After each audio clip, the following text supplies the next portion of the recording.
Want to wrangle a bull in Red Dead Redemption 2? This video will show you the simple trick to catching a bull with your lasso. Let's dive in. First things first, you'll need your trusty lasso equipped. Now, find yourself a nice open pasture where these gentle giants are roaming. Don't go charging in like a maniac. That'll just spook them. Approach slowly, on foot or horseback, whichever you prefer. Once you're within range, aim your lasso. You'll see that white target reticle appear.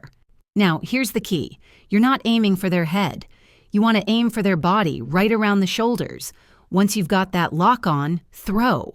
You'll see the rope wrap around them. Now, you can gently lead them, secure them, or just admire your work. It's that easy.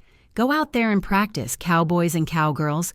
If this helped you out, hit that like button, subscribe for more RDR2 tips, and let me know in the comments what you want to see next.